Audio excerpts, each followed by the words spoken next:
Assalamualaikum warahmatullahi wabarakatuh. Salam sejahtera untuk kita semua. Baiklah anak-anak sekalian, pada kesempatan ini Bapak akan melanjutkan materi kita tentang induksi elektromagnetik.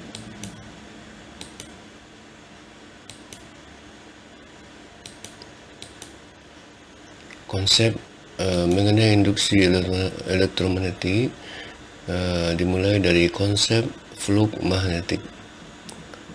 Untuk menjelaskan konsep induksi elektromagnetik, kita memerlukan fluk magnet yang pertama kali diajukan oleh Michael Faraday. Fluk magnet sebanding dengan garis medan magnet yang menembus suatu permukaan. Semakin rapat garis-garis medan magnet, semakin besar fluk magnetnya. Secara matematis, fluk magnet dapat dirumuskan sebagai berikut, yaitu fluk sama dengan B kali A cos theta. Ini adalah fluk magnet, lambangnya ini P ya. Satuannya Weber. A adalah luas permukaan, satuannya meter pangkat 2. B adalah induksi magnetik, satuannya Tesla. Theta adalah sudut antara B dengan garis normal bidang. Nah, bisa dilihat di gambar ini. Ini adalah garis-garis medan magnet ya. Medan magnet menembus tegak lurus bidang seluas A. Nah, kemudian ini adalah induksi magnet tidak tegak lurus ya. Jadi membentuk sudut. Ini adalah normal. Kemudian ini medan magnet ya. Ini sudutnya. Jadi ini tidak membentuk sudut. Sehingga ada cos theta-nya tidak nol ya. Jadi kalau ini cos theta-nya 0, sehingga cos 0 1.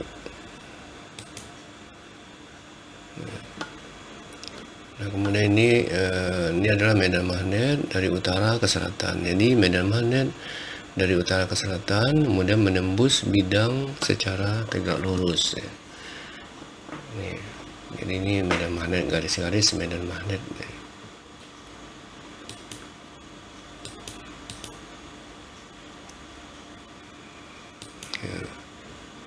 Ini adalah magnet di utara selatan.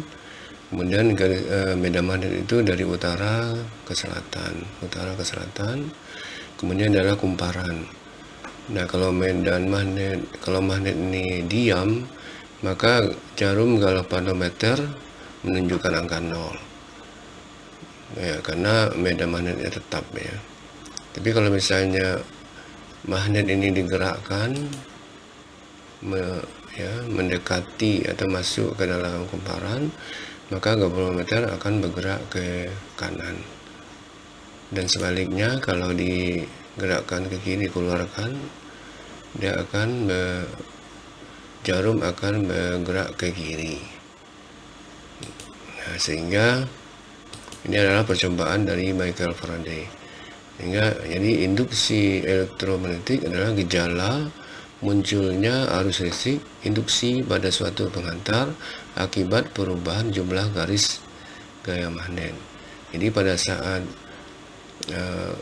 magnet digerakkan mendekati kumparan, maka terjadi perubahan garis gaya magnet yang terkurung dalam kumparan ini ya. Tapi kalau misalnya magnetnya diam, maka tidak ada perubahan garis gaya magnet, sehingga galvanometer menunjukkan angka 0. Jadi tadi disinggung ya, bahwa jadi induksi elektromagnetik adalah gejala timbulnya gaya listrik di dalam suatu kumparan atau konduktor bila terdapat perubahan fluk magnetik pada konduktor tersebut, atau bila konduktor bergerak relatif melintasi medan magnet. Nah, ini hukum Faraday. Jika fluk magnet yang memasuki suatu kumparan berubah, maka ujung-ujung kumparan akan timbul gaya gerak listrik induksi, dan besarnya gaya gerak listrik induksi ini bergantung pada laju perubahan fluk magnet yang dilingkupi oleh kumparan. hukum Faraday dapat dirumuskan, yaitu E epsilon sama dengan min N delta flux per delta T. Untuk selang waktu mendekati 0, maka epsilon atau GGL sama dengan min N d flux per dt. Nah, kemudian di sini bisa dilihat animasi ini. Jadi ini kalau kumparan magnet digerakkan mendekati atau menjauh kumparan, di sini akan terjadi perubahan flux ya yang terkurung dalam kumparan ini, sehingga menimbulkan arus induksi. Ini kalau magnet yang digerakkan, atau bisa juga seperti ini kalau kumparan yang bergerak ya, berputar atau mendekati ya. Berputar, maka di sini akan timbul, di kumparan akan timbul arus induksi. Atau misalnya ini,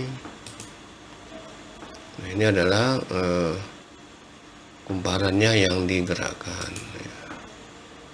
Gerakan mendekat atau menjauh magnet, menjauh, maka akan timbul arus induksi. Nah, seperti ini ya. Ini adalah mendekati, ini menjauhi. Di sini akan terjadi ampermeter akan bergerak, akan menimbulkan arus ya.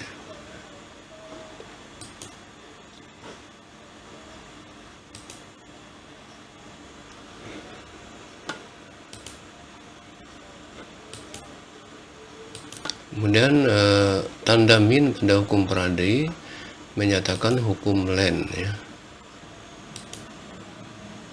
Menyatakan hukum Lenz yang berbunyi GGL induksi selalu membangkitkan arus yang medan magnetnya berlawanan dengan asal perubahan flux ya. Ini tanda min yang ada di rumus Faraday ya. Kemudian contoh soal, flux magnetik yang dilingkupi oleh suatu kumparan berkurang dari 0,5 Weber menjadi 0,1 Weber dalam waktu 5 sekon. Kumparan terdiri atas 20 lilitan dengan hambatan 4 ohm. Berapakah kuat arus listrik yang mengalir melalui kumparan?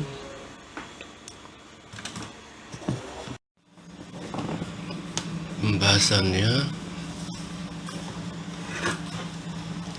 di sini diketahui dari flux 0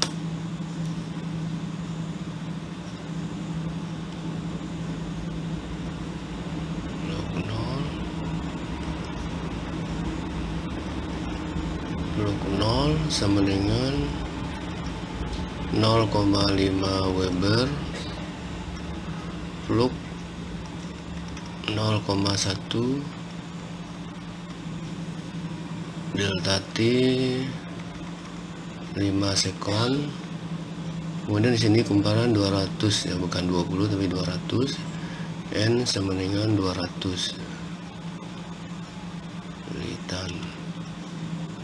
Dan R 4 ohm.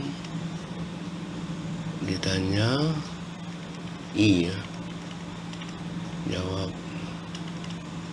Nah, I sama dengan epsilon GGL per R ya. GGL per R. Nah, GGL berdasarkan hukum Faraday yaitu E epsilon min N delta flux per delta T, atau epsilon sama dengan min 200 kali flux akhirnya 0,1, awalnya 0,5, 0,1 kurang 0,5 per delta T 5, sehingga min 200 kali min 0,4 per 5 sama dengan epsilon 16 volt ya, 16 volt. Jadi GGL nya 16 volt. Nah, I sama dengan GGL per R, 16 per R nya 4 ohm sama dengan 16 bagi 4 ampere. Jadi arus yang mengalir melalui kumparan adalah 4 ampere. Soal selanjutnya, medan magnet B sama dengan 5 / 2 sin 20T Tesla ya, satuannya Tesla, menembus tegak lurus kumparan seluas 100 cm/2 yang terdiri dari 50 lilitan dan hambatan kumparan 5 ohm. Berapakah kuat arus induksi maksimum yang timbul pada kumparan? Di sini ketahui persamaan medan magnetnya adalah B sama dengan 5/2 sin 20T ya, Tesla.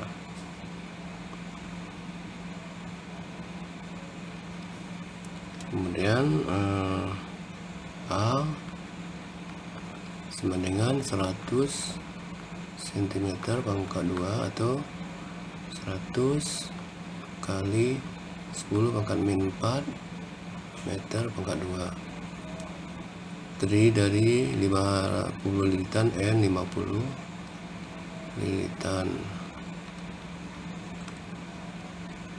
Kemudian R 5 ohm.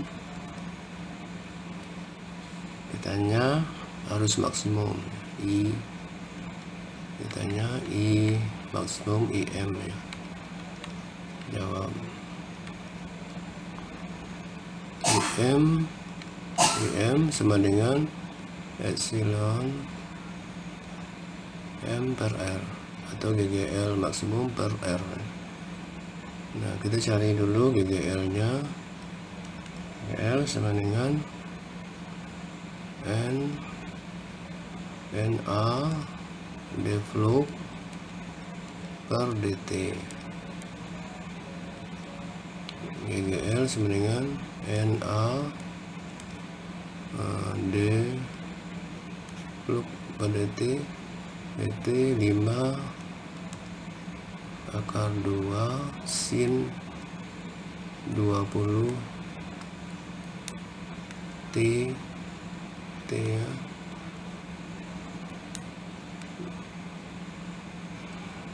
DT. Nah, sehingga epsilon NA. Nah, di sini sin turunan ya dari ini adalah 5/2 kali 20T cos 20T atau epsilon dengan 50 kali ini 100/2 ini maksudnya 100/2 NA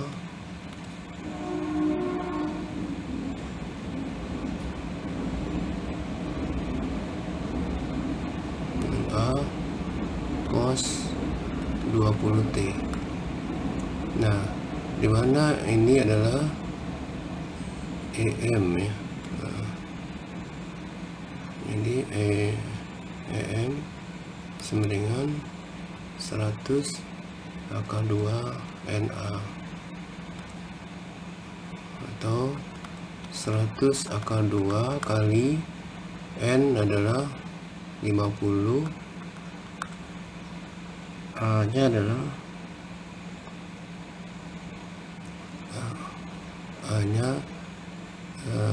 ini sama juga 10 pangkat min 2 ya.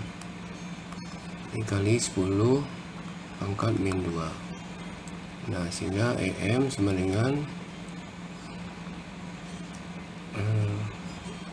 50 akar 2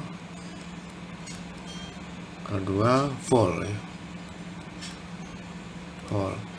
Nah, sehingga IM sama dengan EM per R sama dengan 50 akar 2 per 5 sama dengan 10 akar 2 ampere ya. Ya, jadi IM nya adalah 10 akar 2 ampere. Jadi sekali lagi ini adalah M ya. Nah, ini maksimum itu terjadi kalau nilai cos ini sama dengan 0 ya. Jadi kalau cos nilainya 0 berarti terjadi pada sudut 90 ya. Itu maka GGL nya adalah maksimum. Ini yang ininya GGL maksimum.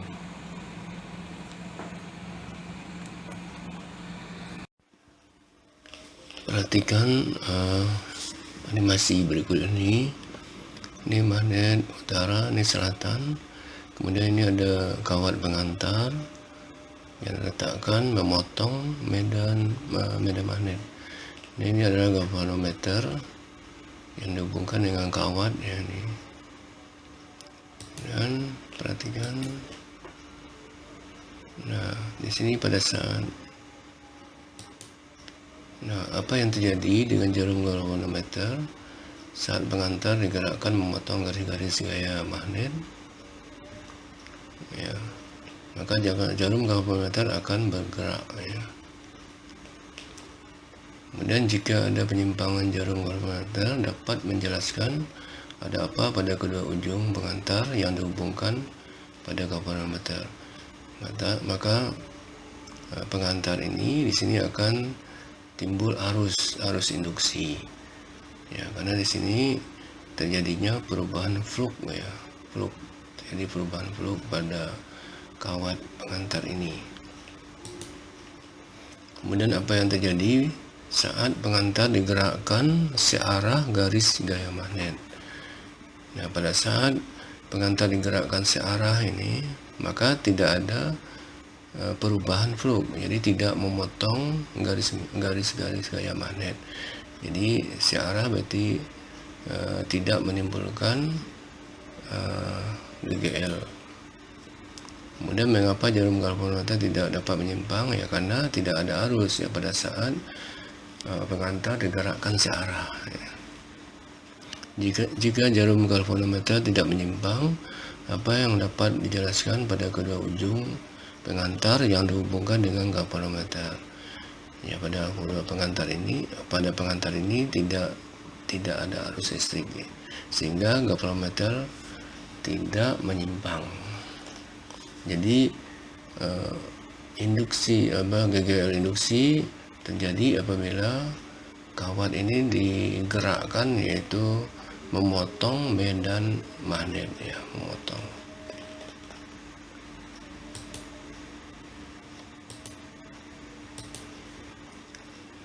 Nah, seperti ilustrasi tadi, di mana GGL induksi akibat perubahan luasan kumparan dalam medan magnet.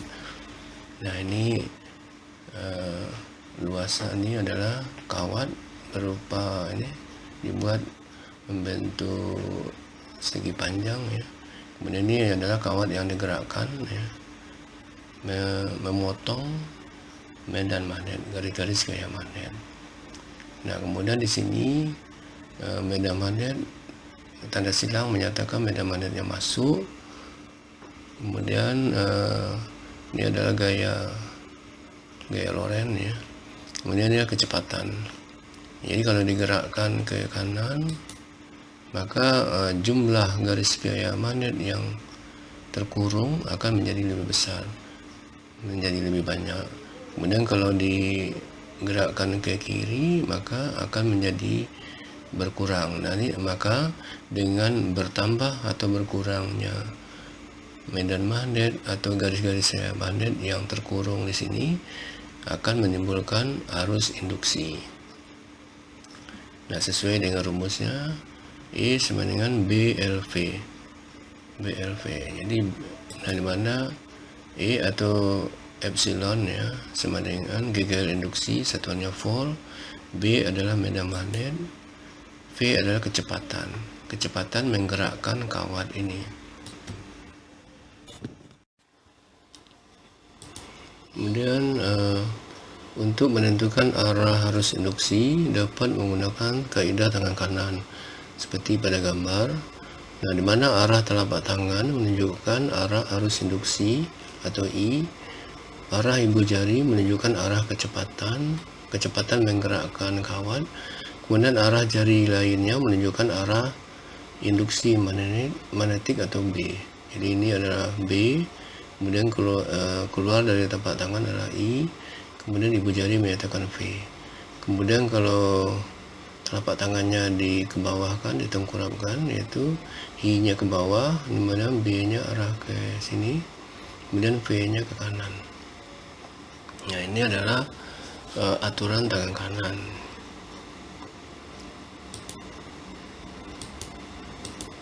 Kemudian contoh soal, sebuah kawat yang panjangnya 2 meter bergerak tegak lurus pada medan magnetik dengan kecepatan 12 meter per sekon. Pada ujung-ujung kawat timbul beda potensial 1,8 volt. Tentukan besarnya induksi magnetik. Pembahasannya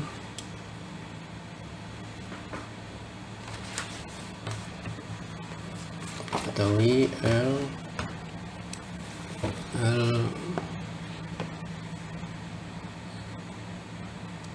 2 meter, V 12 meter per sekon, kemudian GGL 1,8 meter per sekon. Ditanya B, jawab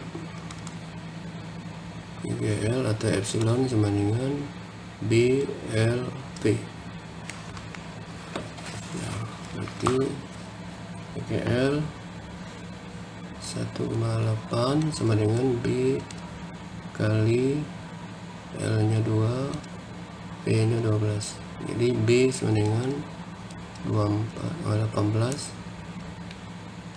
1,8 dibagi 24 sama dengan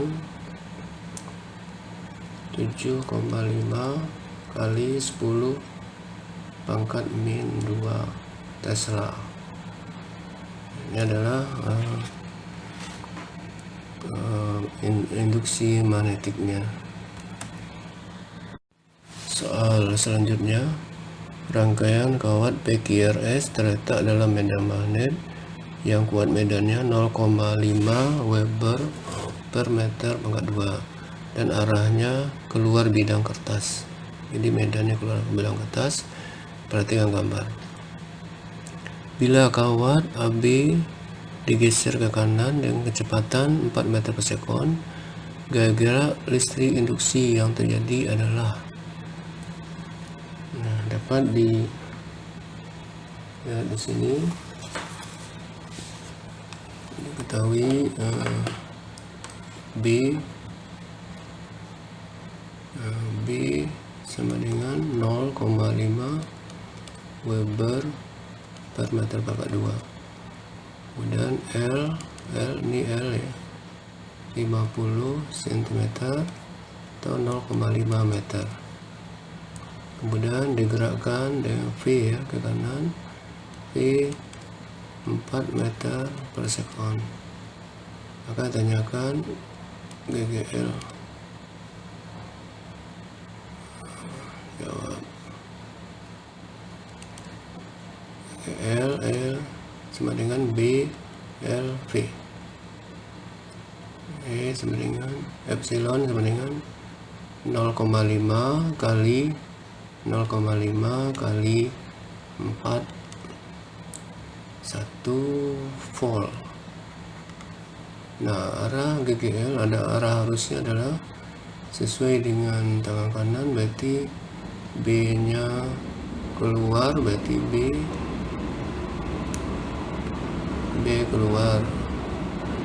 keluar, sedangkan V nya ke kanan, berarti arusnya adalah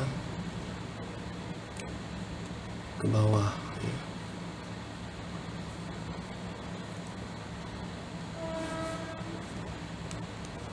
Arusnya ke bawah, jadi I nya beda potensialnya ke bawah, jadi dari A B, jadi I ya. Jadi jawabannya adalah 1 volt dengan arah AB.